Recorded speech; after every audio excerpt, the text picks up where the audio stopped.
नमस्कार मित्रों, मैं पूजा अपने YouTube चैनल पर आप सबका हार्दिक स्वागत करती हूँ। आज मैं लेकर आई हूँ छठ माता की कथा। तो आइए जानते हैं, जो लोग छठ पूजा करते हैं उनको यह कथा बहुत ज़रूरी होती है सुनने। तो आइए जानते हैं। छठ पूजा में छठ माता की कथा का विशेष महत्व होता है। 4 दिनों का महापर्व में हर दिन पूजा के बाद छठ माता की कहानी पढ़ी जाती है। आज भी उषा अर्घ के बाद छठ माता की कहानी पढ़ी जाएगी। यहाँ से आप छठ पूजा की व्रत कथा सुन सकते हैं। यह छठ कथा की 4-5 पौराणिक कहानियाँ बताई गई हैं। पुराणों के अनुसार राजा प्रेमवद नामक राजा हुआ करते थे, जिनकी कोई संतान नहीं थी।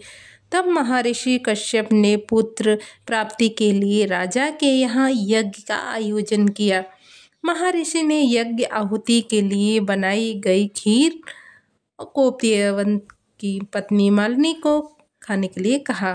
खीर के प्रभाव से राजा और रानी को पुत्र हुआ, किंतु वह मृत था। प्रियव्रत पुत्र को लेकर शमशान गए और पुत्र वियोग में प्राण त्यागने लगे। उसी समय भगवान की मानस पुत्री देवसेना प्रकट हुई। उन्होंने राजा से कहा कि सृष्टि की मूल प्रवृत्ति के छठे अंश से उत्पन्न होने के कारण मैं सृष्टि कहलाती हूँ। माता ने राजा को अपने पूजन का आदेश दिया और दूसरों को भी यह पूजन करने के लिए प्रेरित करने को कहा। राजा ने पुत्र इच्छा से देवी सृष्टि का व्रत किया और उन्हें शीघ्र ही पुत्र रत्न की प्राप्ति हुई। जिस राजा ने यह व्रत किया था, उस दिन कार्तिक शुक्ल छठी तिथि थी। तभी से छठी मैया के पूजे जाने की परंपरा आरंभ हुई। महाभारत काल में कुंती पुत्र कर्ण को दानवीर माना जाता था। कर्ण सिर्फ माता कुंती के ही नहीं, अपितु सूर्यदेव के भी पुत्र थे। सूर्यदेव की कर्ण पर विशेष कृपा थी। कर्ण नियमित रूप से प्रातःकाल उठकर सूर्यदेव को अर्घ दिया करते थे। तभी से एक पर्व के रूप में सूर्य अर्घ की परंपरा का आरंभ हुआ। इसके अलावा कुंती और द्रौपदी के भी व्रत रखने का उल्लेख ग्रंथों में मिलता है। ऐसा कहा जाता है कि द्रौपदी के छठ पूजा करने के बाद ही पांडवों को उनका हारा हुआ सारा राजपाट वापस मिल गया था। श्री राम और सीता मैया ने भी यह व्रत रखा था। रामायण में भी छठ पूजा का वर्णन मिलता है।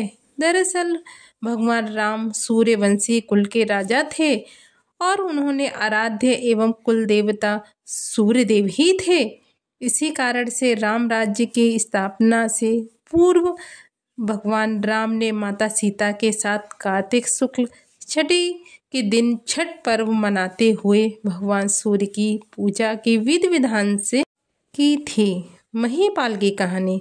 हिंदू मान्यता के अनुसार विंध्यसर तीर्थ में एक महीपाल नामक एक वैश्य रहता था, जिसका धर्म और देवी देवताओं आदि पर जरा भी विश्वास नहीं था। कहते हैं कि हर समय धर्म का विरोध करने वाले वैश्य ने एक बार सूर्य देवता की मूर्ति के लिए ऐसा घृणित कार्य किया। सूर्य देवता ने उसे अंधा हो जाने का श्राप दे दिया। आंखों की ज्योति खो देने के बाद उस वैश्य ने इतने दुख झेले कि उसे अंततः अपना जीवन समाप्त करने की ठान ही ली। मान्यता है, जब वह नदी में अपने प्राणों का अंत करने जा रहा था, तभी नारद मुनि उन्हें रोकते हुए बताया कि यह कष्ट तुम्हें सूर्य देवता का अपमान करने के कारण मिला है, इसीलिए तुम उनकी उपासना करो। मान्यता है कि इसके बाद वैश्य द्वारा विधि विधान से उनकी पूजा और व्रत रखने के बाद उनके आँखों की दृष्टि लौ आई और सारे कष्ट दूर हो गए। पांडव की कहानी। लोक आस्था के छठ पर्व को महाभारत काल से भी जोड़कर देखा जाता है। हिंदू मान्यता के अनुसार जब पांडव जुए में अपना सारा राजपाट हार कर वन में भटक रहे थे, तब उन्हें तमाम तरह के कष्टों से मुक्ति पाने के लिए भगवान श्री कृष्ण ने द्रौपदी को सूर्य साधना से जोड़ा। छठ व्रत करने को कहा था। मान्यता है कि इस व्रत को विधि विधान करने के बाद ही पांडवों ने अपना खोया हुआ राजपाट वैभव बाद में वापस प्राप्त हुआ।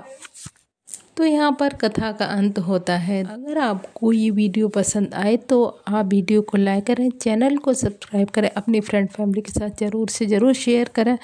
धन्यवाद। हर हर महादेव, हर हर महादेव, हर हर महादेव।